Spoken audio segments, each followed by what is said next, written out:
ఓడిపోనీయకు నీ ఓటును, గెలిపించే ప్రజాస్వామ్య బాటను. బట్టిగా ఓనీయకు నీ ఓటును, పోదాం పద పోలింగు బూతుకు. అరే ఓడిపోనీయకు నీ ఓటును, గెలిపించే ప్రజాస్వామ్య బాటను. బట్టిగా ఓనీయకు నీ ఓటును, పోదాం పద పోలింగు బూతుకు.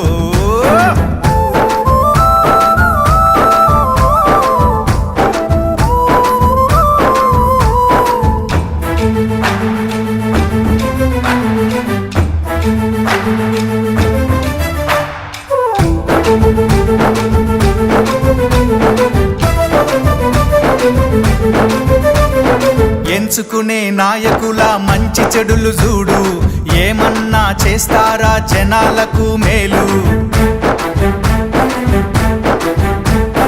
5 ఏండ్ల కాలానికి అగ్రిమెంటు నేడు, ఆగమాగమయ్యి నీ ఓటు నమ్ముకోకు. వచ్చింది టైము నీకు ఓటు వెయ్యడానికి, వచ్చింది టైము నీకు ఓటు వెయ్యడానికి, నిజమైన నాయకుల్ని నిర్ణయించడానికి. ఓడిపోనీయకు నీ ఓటును, గెలిపించే ప్రజాస్వామ్య బాటను. గట్టిగా పోనీయకు నీ ఓటును, పోదాం పద పోలింగు బూతుకు. చలో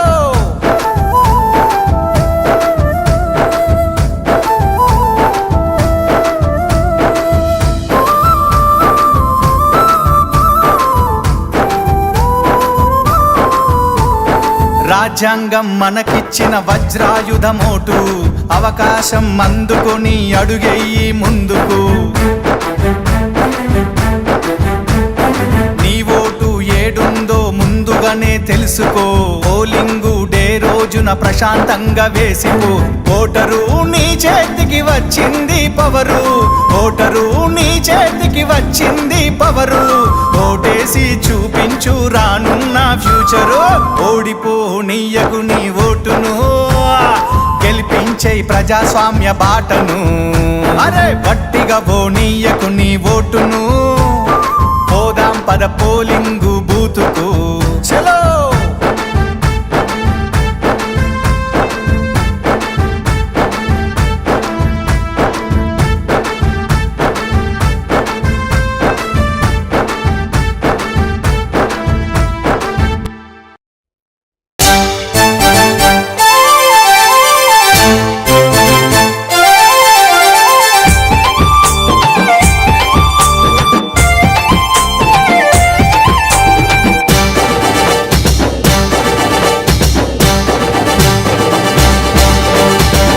నమ్ముకోకురో ఓటరు అన్నా, నీకు కోటరిచ్చి నీ ఓటే లాగుతారన్నా. ఓటు నమ్ముకోకురో ఓటరు అన్నా, నీకు కోటరిచ్చి నీ ఓటే లాగుతారన్నా. నీ కళ్ళ ముందే నోట్లునే జల్లుతారన్నా, ఆశపడ్డ వంటి నీ బతుకే ఆగమురన్నా. నీ కళ్ళ ముందు నోట్లనే జల్లుతారన్నా, ఆశపడ్డ వంటి నీ బతుకే ఆగమురన్నా. మన సంపదంత దోసిన దొంగలు రన్నా, మన సంపదంత దోసిన దొంగలు రన్నా, మన ఓటు కొరకు మన పల్లెలకొస్తుండ్రన్నా. ఓటు నమ్ముకోకురో ఓటరు అన్నా, నీకు కోటరిచ్చి నీ ఓటే లాగుతారన్నా. నీ కళ్ళ ముందు నోట్లునే జల్లుతారన్నా, ఆశపడ్డ వంటి నీ బతుకే ఆగమురన్నా.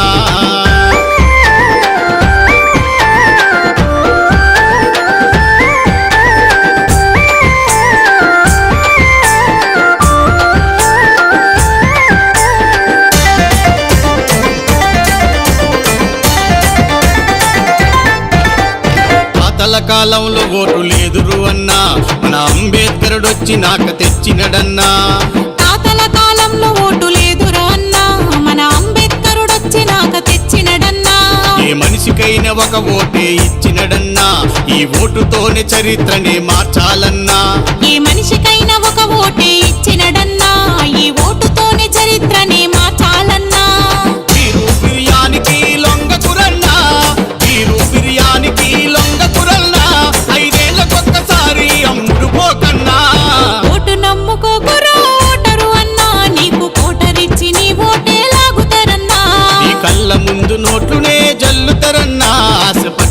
వంటి నీ బతుకే ఆగమురన్నా.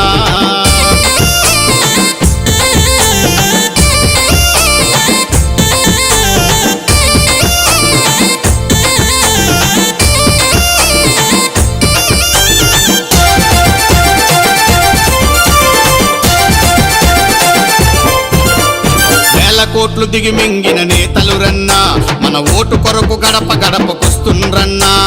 వేల కోట్లు దిగమింగిన నేతలు రన్నా, మన ఓటు కొరకే గడప గడపకొస్తుండ్రన్నా.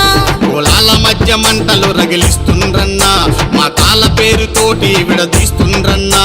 కులాల మధ్య మంటలు రగిలిస్తుండ్రన్నా, మతాల పేరుతోటి విడదీస్తుండ్రన్నా. ప్రజాసేవ అంటూ ప్రగల్భాలు పలికిరి, ప్రజాసేవ అంటూ ప్రగల్భాలు పలికిరి, రాజకీయమునే వ్యాపారం చేసిరి. ఓటు నమ్ముకోకురో ఓటరు అన్నా, నీకు కోటరిచ్చి నీ ఓటే లాగుతారన్నా. ఈ కళ్ళ ముందు నోట్లునే జల్లుతారన్నా, ఆశపడ్డ వంటి నీ బతుకే ఆగమురన్నా.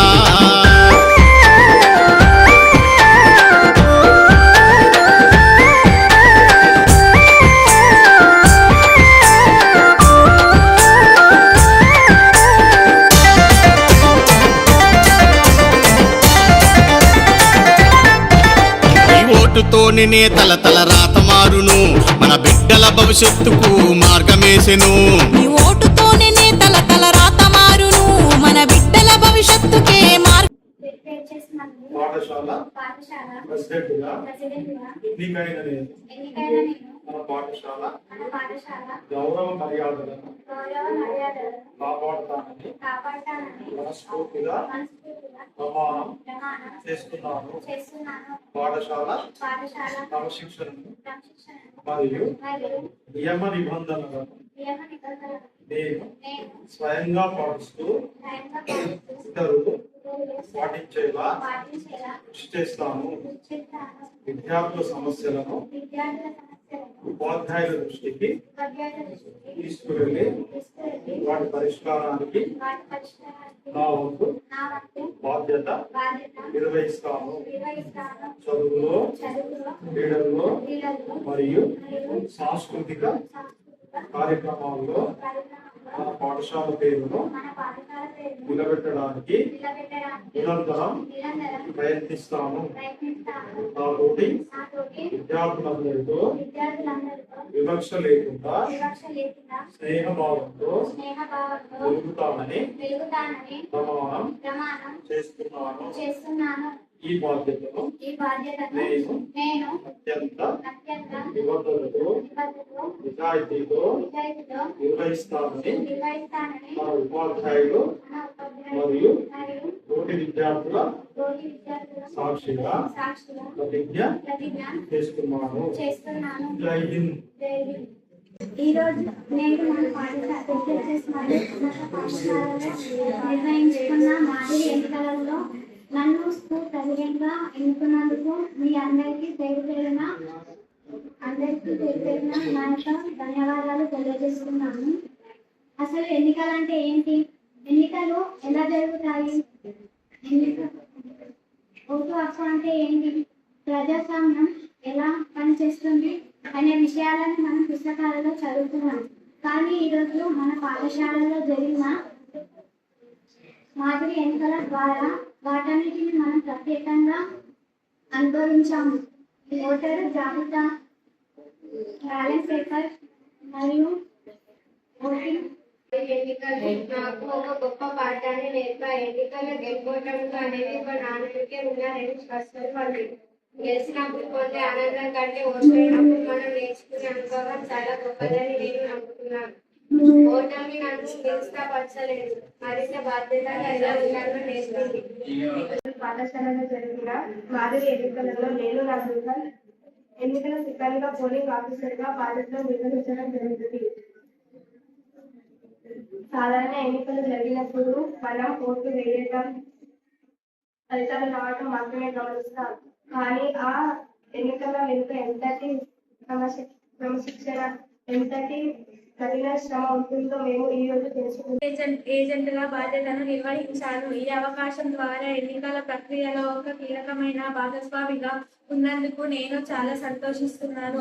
ఏజెంట్గా మా బాధ్యత. సాధారణంగా ఎన్నికల్లో అభ్యర్థులు ప్రచారం చేస్తారు, ఓటర్లు ఓటు వేస్తారు. కానీ ఈ రెండు వర్గాల మధ్య నమ్మకాన్ని కల్పించేవారు సంతోషంగా అనిపించింది. ఈ ఎన్నికలు జరిగిన తీరుపై నా చిన్న రివ్యూ. క్రమశిక్షణ మరియు ప్రణాళిక, నామినేషన్లు, ప్రచారం మరియు పోలింగ్ విధానం ఎంతో క్రమశిక్షణగా జరిగింది. మన పాఠశాలలో ఈ కార్యక్రమం అనంతంగా జరగడం అభినందనీయం. పోలింగ్ అనుభవం. పోలింగ్ కేంద్రం వద్ద క్యూ లైన్లు, ఓటర్ చుట్టూ తనిఖీ, వేదిక శిలా గుర్తు వేయడం, బ్యాలెట్ పేపర్ ఇవ్వడం వంటి అంశాలు తీవ్రమైన ఓటర్ ఎలక్షన్ అన్ని ఎన్నికల అనుమతిని కలిగించాలి.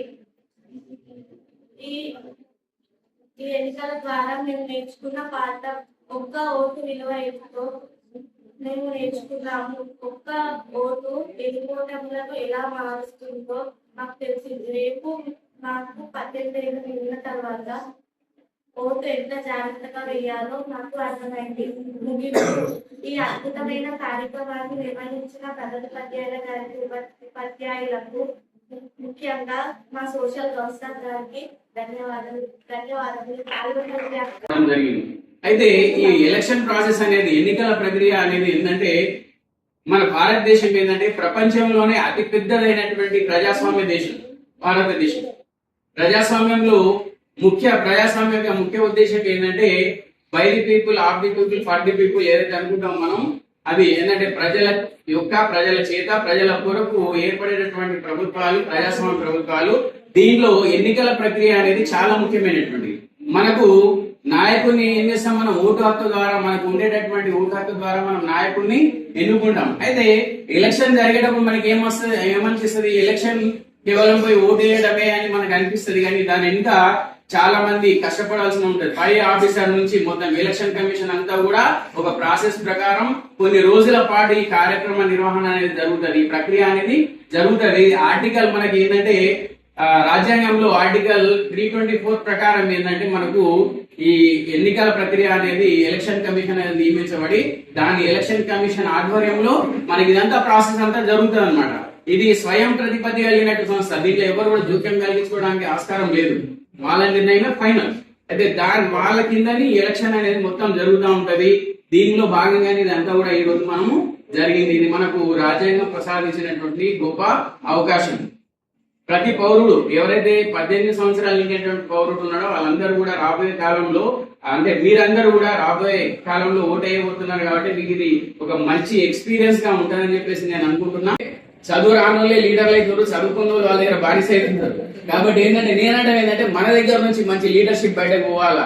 రాబోయే కాలంలో మన దగ్గర ఎవరైతే ఈ రోజు ఎలక్షన్ లో పాల్గొన్నారో వాళ్ళు మంచి మంచి నాయకులుగా ఎదిగి మంచి మంచి పదవులు పొందాలని ఆశిస్తూ నాకు ఈ అవకాశం ఇచ్చినటువంటి అందరికీ కూడా మరొకసారి ధన్యవాదాలు తెలియజేస్తూ ముగిస్తున్నాను. 47 గురించి ఇన్నేళ్ళు అయినప్పటికీ ఇప్పటికి కూడా ఇక్కడ మనం కౌంటింగ్ చేసినాం కదా, చేసినప్పుడు కొన్ని చెల్లని ఓట్లు వచ్చినాయి కదా, వచ్చినాయా లేదా?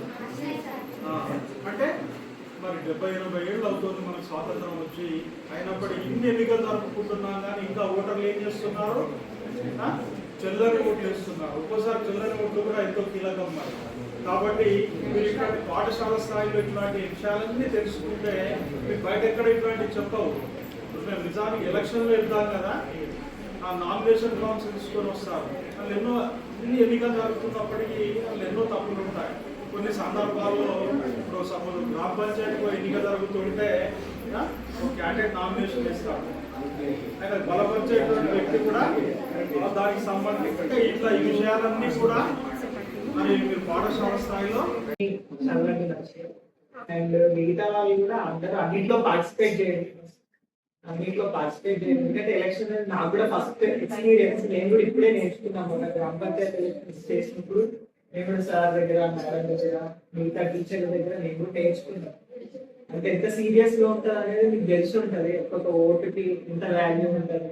ఒక క్యాండిడేట్ ఓటు వల్ల ఒక్కొక్క అభ్యర్థి యొక్క గెలుపోవడం ఎట్లా నిర్ణయిస్తారని తెలుస్తారు. కాబట్టి అంటే ఎంత సీరియస్ అంటే ఎంతమంది కష్టపడితే ఒక ఎలక్షన్ జరుగుతుంది, ఒక ఎలక్షన్ లో ఒక లీడర్ నిలబడుతుంది. అట్లా మీరు కూడా రేపు పొద్దున ఓట్లు వేసినప్పుడు డబ్బులు తీసుకొని ఓట్లు వేయకుండా మంచిగా మీ ఎవరైతే డెవలప్మెంట్ మీకు ఇప్పుడు క్లీన్ స్కూల్ క్లీన్ చేస్తా అని చదువు హెల్ప్ చేస్తా అని ఇట్లా అన్ని హామీలు ఇచ్చి నెరవేర్చే వాళ్ళు చూసుకొని మీరు ఎలక్షన్స్ మీ ఓట్లు వేయాలి. ఓకే అంటే అండ్ అన్ని కూడా అన్నిట్లో పార్టిసిపేట్ చేయండి. మీకు మంచి టీచర్స్ ఉన్నారు, మీ హెడ్ మాస్టర్ గారు కానీ మీ సోషల్ టీచర్ కానీ మిగతా అందరి టీచర్ కానీ ప్రైవేట్ స్కూళ్ళలో కూడా ఇంత మంచిగా ఏదో చెప్తారు. మీకు తెలుసో తెలీదో నాకు తెలియదు కానీ ఇంత డెడికేటెడ్ టీచర్స్ ఉంటారు ఇట్లా చెప్పారు. కాబట్టి ఉన్నప్పుడు అన్ని డౌట్స్ అడగండి, అన్ని క్లియర్ చేసుకోండి. ఇంకేమైనా కావాలంటే కూడా అడగండి, వాళ్ళు మీకు అన్నింటిలో హెల్ప్ చేస్తారు. అంటే ఇష్యూస్ నా దగ్గర కూడా తీసుకురండి, నా సైడ్ నుంచి కూడా నేను హెల్ప్ చేసేదంటే చేస్తాను. Thank you. వస్తున్నాం ఎవరు గెలుస్తారో ఎవరెటు మన దేశం ఒకటి ఎటు పోతుందో అని ఒక అపోహలు అనేవి ఉంటాయి బయట. ఇప్పుడు మీరు చూసారు కదా, మీరే నిర్వహించారు కదా ఓటింగ్ మొత్తం. మీరు వాళ్ళే వచ్చారు, ఓటు వేస్తే ఎట్లా ఓటు వేస్తాం, ఓటు వేసిన తర్వాత నామినేషన్ ఎట్లా తీసుకుంటాం, దొంగ ఓట్లు పడకుండా ఎట్లా ఉంటారు ఏజెంట్లు, తర్వాత దానికి బ్యాలెట్ బాక్స్ సీల్ చేయడము, మళ్ళీ మీ సమక్షంలోనే బ్యాలెట్ బాక్స్ ఓపెన్ చేయడము, మీ సమక్షంలోనే ఓట్లను లెక్కించడము. అంటే ఇదంతా ఏంటంటే ఓటింగ్ వ్యవస్థ మీద నమ్మకాన్ని పెంచాలి. అది ఎట్లా జరుగుతుంది అంటే దీన్ని బట్టి ఏమైతే ప్రజాస్వామ్యం దేశంలో బలి ఏమైతుంది. దానివల్ల మనకు మంచి మంచి లీడర్లు ఎన్నిక కావడానికి అవకాశం ఉంటుంది. కానీ మనం రీసెంట్ గా మన గ్రామ పంచాయతీ ఎలక్షన్ చూసినాం, ప్రచారం ఎలక్షన్ లో చూసినాం, ఒక్కొక్క ఓటు ఎంత కీలకమో కూడా చూసారు. కానీ ఇక్కడ ఎన్ని ఓటేయడానికి రకరకాల ఏమంటాం ప్రలోభాలకు గురి చేస్తుంటారు. చూసారు కదా మొన్న. కానీ ఇక్కడ కూడా అటువంటి చాక్లెట్ ఇస్తామన్నారు, ఎవరైనా ఇస్తామని చెప్పిరా? అటువంటి వాటికి లొంగొద్దు, అటువంటి వాటికి. ఎందుకంటే ఒక చెప్పిన జాగ్రత్త వినండి. మన ఓటు ఒక దేశంలో ఓటింగ్ జరుగుతుంది. మన దేశంలో అత్యంత ధనవంతుడైన వాళ్ళు ఎవరు తెలుసా? ఎవరు? ముఖేష్ అంబానీ ఓటేస్తాడు ఎంపీ ఎలక్షన్లు. అయితే ఈ మల్లూరు గ్రామంలో ఒక పూరి గుడిసెలో నిరుపేద కుటుంబం, తినడానికి తిండి లేని వ్యక్తి కూడా ఓటేస్తాడు. వేస్తాడా? ఇలా ఆ మన ప్రపంచంలోనే ధనవంతుడు టాప్ 10 లో ఉన్నాడు. ఆయన ఓటుకు ఎంత విలువ ఉందో ఇలా ఈ మల్లూరు గ్రామంలో ఒక పూరి గుడిసెలో ఉండే ఓ వ్యక్తి కూడా అంతే విలువ ఉంది. ఆయనకు ఈరోజు ఘనంగా మాక్ ఎలక్షన్ మన పాఠశాలలో ఘనంగా నిర్వహించుకున్నాం. ఈ కార్యక్రమానికి కృషి చేసినటువంటి గౌసార్ గారికి, ఉపాధ్యాయ బృందానికి, విద్యార్థులందరికీ కూడా ధన్యవాదాలు. ఇంతటితో ఈ కార్యక్రమం ముగించుకుంటున్నాం. Thank you.